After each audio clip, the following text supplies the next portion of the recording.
Elvis Presley, connu dans le monde entier comme le roi du rock'n'roll, n'était pas seulement une légende musicale, mais une véritable icône culturelle. Sa mort en 1977 bouleversa des millions de fans, et rapidement, les mystères et les zones d'ombre entourant sa disparition devinrent l'un des plus grands sujets de débat dans l'histoire du divertissement. Depuis plus de 40 ans, les rumeurs n'ont cessé de se multiplier, alimentées par ceux qui refusaient d'accepter la disparition de leur idole. Avant de continuer, pensez à vous abonner et à liker cette vidéo pour soutenir notre travail. En 2027, un événement inattendu allait marquer un tournant. La tombe d'Elvis Presley, restée fermée pendant 50 ans à Graceland, fut ouverte pour des raisons de conservation. Mais ce que les experts découvrirent choqua bien au-delà des frontières de Memphis. Pour comprendre la portée de ce moment, il faut se replonger dans la vie et l'héritage d'un artiste hors du commun, un enfant issu de la pauvreté qui allait transformer la musique moderne et marquer plusieurs générations. Elvis Aaron Presley naquit le 8 janvier 1935 à Tupelo, dans le Mississippi, dans une famille très modeste. Ses parents, Vernon et Gladys, vivaient dans une petite maison de bois, à la limite de la misère. Elvis n'était pas destiné à une vie d'opulence. Son frère jumeau, Jesse Garon, né quelques minutes avant lui, mourut à la naissance, un drame qui laissa une marque profonde sur ses parents. Cet événement tragique créa un lien particulier entre Elvis et sa mère, une relation fusionnelle qui allait durer toute sa vie. Les Presley, fervents croyants, fréquentaient régulièrement l'église de Dieu. C'est là, au son des orgues et des chants religieux, qu'Elvis découvrit sa première inspiration musicale. L'enfant timide et rêveur se laissa emporter par la puissance des hymnes gospel, développant une passion qu'aucune pauvreté ne pouvait éteindre. La famille vivait cependant dans des conditions précaires. Vernon enchaînait les petits boulots, souvent mal payés, et finit même par être incarcéré en 1938 pour falsification de chèques, un acte désespéré destiné à subvenir aux besoins de sa famille. Malgré cette enfance difficile, Elvis trouva un refuge dans la musique. Sa mère lui offrit une guitare lorsqu'il demanda un vélo, un choix qui allait sceller son destin. Encouragé par ses oncles et par un pasteur de son église, il apprit à jouer et à chanter. En 1945, à seulement 10 ans, il participa à son premier concours de chant lors d'une foire locale, interprétant la chanson All Sheep. Même si les résultats exacts ne sont pas clairs, cette prestation marqua le début de son parcours musical. Adolescent, Elvis ne brillait pas particulièrement à l'école. Ses professeurs le jugeaient moyen, certains allant même jusqu'à dire qu'il n'avait pas de talent pour la musique. Ses camarades, moqueurs, l'appelaient le gamin à la guitare, ricanant lorsqu'il traînait son instrument partout. Mais loin de se décourager, il s'enferma encore plus dans son univers musical. En 1948, la famille quitta Tupelo pour Memphis, espérant une vie meilleure. C'est dans cette ville, berceau du blues et de la soul, que le jeune Presley forgea son identité artistique. En 1953, après avoir terminé le lycée, Elvis se rendit au Memphis Recording Service pour enregistrer 2 chansons, My Happiness et That Is When Your Heart Begin. Il expliqua qu'il souhaitait offrir ce disque à sa mère, mais cette session attira l'attention de Sam Phillips, le fondateur du label Sun Records. Phillips cherchait à l'époque un artiste capable de mélanger le son du gospel, du blues et de la country. Elvis, avec sa voix unique et son énergie débordante, allait devenir celui qu'il attendait. En 1954, lors d'une séance d'enregistrement, Elvis improvisa une version de That Is All Right. Ce moment fut décisif. Le morceau passa rapidement à la radio locale et suscita un engouement immédiat. Accompagné du guitariste Scotty Moore et du contrebassiste Bill Black, Presley monta sur scène pour ses premiers concerts, où il déchaîna littéralement les foules.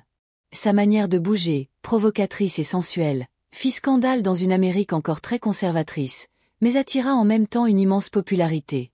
En l'espace de quelques années, Elvis passa du statut de jeune chanteur inconnu à celui de phénomène mondial. RCA Victor lui proposa un contrat de $40 000 en 1955, une somme considérable pour l'époque. Des titres comme Heartbreak Hotel, Hound Dog et Don't Be Cruel devinrent des hymnes planétaires. Sa silhouette élancée, ses cheveux gominés et ses déhanchés audacieux firent de lui un sex-symbole adulé par les jeunes et redouté par les parents. Mais derrière la gloire se cachait un homme fragile. Son service militaire, débuté en 1958, marqua une pause dans sa carrière. Stationné en Allemagne, il fit la rencontre de Priscilla Beaulieu, alors adolescente, qui allait devenir sa femme quelques années plus tard. Leur histoire, pleine de passion et de tension, marqua la vie privée du chanteur. En 1967, ils se marièrent à Las Vegas et eurent une fille, Lisa Marie, l'année suivante. Les années 1960 virent Elvis se tourner vers le cinéma, enchaînant une trentaine de films, souvent médiocres mais rentables. Ses productions, imposées par son manager, le colonel Tom Parker, éloignèrent Presley de la scène musicale. Peu à peu, le feu sacré s'éteignait. Il fallut attendre le fameux comeback spécial de 1968. Un concert télévisé où Elvis réapparut vêtu de cuir noir, pour que le public retrouve le chanteur flamboyant qu'il avait tant aimé. Malheureusement, les années 1970 furent marquées par une spirale descendante. Malgré des concerts triomphants, dont le légendaire Aloha from Hawaii retransmis en direct par satellite en 1973, Elvis sombra dans les excès. Son mariage avec Priscilla se termina par un divorce, et le chanteur compensa ses blessures intérieures par une consommation alarmante de médicaments. Les tournées incessantes, les pressions de son entourage et sa santé fragile achevèrent d'épuiser ses forces. Le 16 août 1977, Elvis Presley fut retrouvé sans vie dans sa salle de bain de Graceland. L'autopsie révéla un cœur hypertrophié et une intoxication médicamenteuse, mais la vérité de sa mort continua d'alimenter des controverses. Certains refusaient de croire que l'homme qui avait bouleversé la musique mondiale pouvait disparaître si brutalement. Dès lors, une multitude de théories fleurirent, affirmant qu'Elvis avait simulé sa mort pour échapper à la célébrité. 50 ans plus tard, l'ouverture de sa tombe allait redonner une vigueur nouvelle à ces théories. Lorsque les conservateurs de Graceland procédèrent à l'examen du site, ils constatèrent des incohérences troublantes. La pierre tombale elle-même comportait une anomalie. Le prénom Aaron y était inscrit avec une orthographe différente de celle qui figurait dans les documents officiels. Une simple erreur, dirent certains. Une preuve que quelque chose clochait, répondirent les théoriciens du complot. Le silence lourd qui entourait la tombe contrastait avec l'agitation intérieure des personnes présentes. Chacun retenait son souffle, conscient d'assister à un moment unique de l'histoire. Lorsque les premiers coups frappèrent la pierre qui scellait le caveau, un bruit sourd résonna, répercutant dans l'air une tension difficile à décrire. Peu à peu, des fragments de marbre se détachèrent, révélant une couche d'argile ancienne, disposée comme une barrière supplémentaire. Les experts expliquèrent qu'il s'agissait probablement d'une précaution volontaire, un moyen de préserver ce qui reposait en dessous.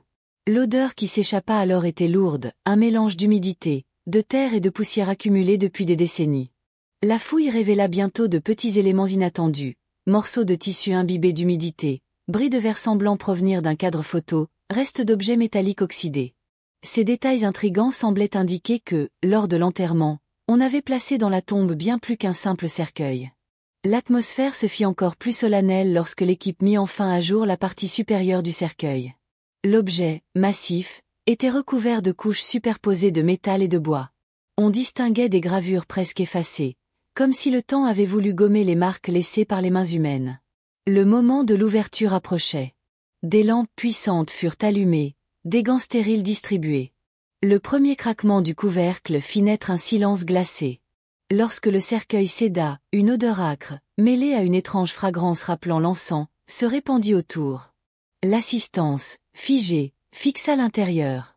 Ce qu'ils virent dépassait les attentes. Le corps, bien que marqué par le temps, ne présentait pas l'état de décomposition avancé auquel tous s'attendaient. Certaines parties semblaient presque préservées, comme figées par un procédé de conservation exceptionnel.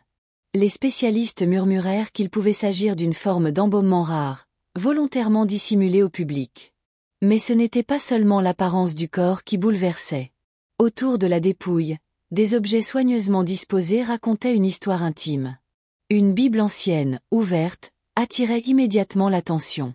Les marges étaient remplies de notes manuscrites, des mots simples mais chargés de sens, des prières, des citations soulignées, des réflexions sur la mort et l'au-delà. Chaque ligne semblait dévoiler une facette insoupçonnée de l'homme derrière la légende.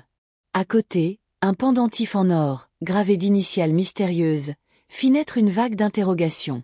Personne ne connaissait la signification exacte de ces lettres, ni la personne à laquelle elles pouvaient faire référence. Était-ce un souvenir d'un amour secret, ou un symbole d'attachement à quelqu'un resté dans l'ombre? Les journalistes, tenus à distance, tentaient de capter chaque détail malgré les restrictions imposées. Le cliquetis discret des appareils photo résonnait dans l'air tendu. Mais le moment le plus marquant survint lorsqu'un expert sortit avec précaution une enveloppe jaunie, soigneusement scellée, placée contre le corps. À l'intérieur se trouvait un manuscrit, écrit à l'encre noire, dont les pages avaient été protégées par une mince couche de cire. À mesure que les lignes étaient déchiffrées, le silence s'épaississait. Le texte révélait une confession troublante.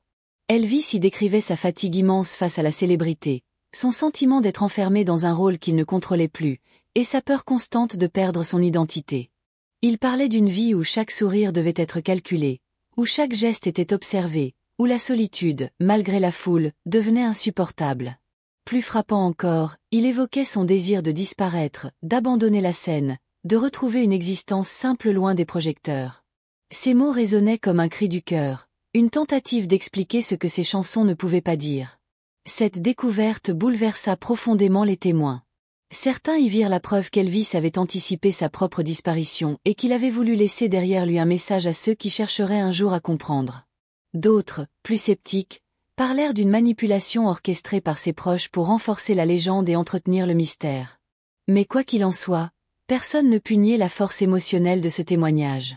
Les notes manuscrites, les objets intimes, la préservation partielle du corps, tout cela contribuait à dresser un portrait inédit du roi du rock, bien loin de l'image flamboyante des scènes et des flashs. Certains experts affirmèrent que ces éléments pourraient réécrire une partie de l'histoire connue. Les théories s'entrechoquaient. Certains disaient que l'embaumement volontaire indiquait une volonté de préserver la star comme une relique pour l'éternité. D'autres pensaient que le manuscrit trahissait un plan plus élaboré, peut-être même une volonté de disparaître volontairement du monde médiatique. Ce débat ne faisait que nourrir davantage la fascination autour de cette découverte. Alors que les fouilles se terminaient, l'atmosphère resta lourde, presque sacrée. Ceux qui avaient approché le cercueil savaient qu'ils venaient de vivre un moment unique, un instant où le voile entre la légende et la vérité venait d'être partiellement levé. Mais au lieu d'apporter des réponses claires, cette ouverture soulevait de nouvelles questions. Qui avait placé ces objets? Pourquoi ce manuscrit avait-il été laissé là, à portée de ceux qui oseraient briser le silence du caveau? Et surtout, qu'avait voulu nous dire Elvis à travers ces mots secrets? Ce qui est certain, c'est que cette découverte a bouleversé l'image publique du chanteur et marqué d'une empreinte indélébile ceux qui y ont assisté. L'histoire d'Elvis Presley, déjà enveloppée de mythes et de rumeurs, s'est enrichie d'un mystère supplémentaire, un secret gardé sous terre pendant un demi-siècle avant de ressurgir au grand jour. Pour continuer à découvrir ces récits cachés et les vérités derrière les plus grandes légendes, abonnez-vous dès maintenant à la chaîne et n'oubliez pas de liker la vidéo pour soutenir ce travail de recherche et de narration.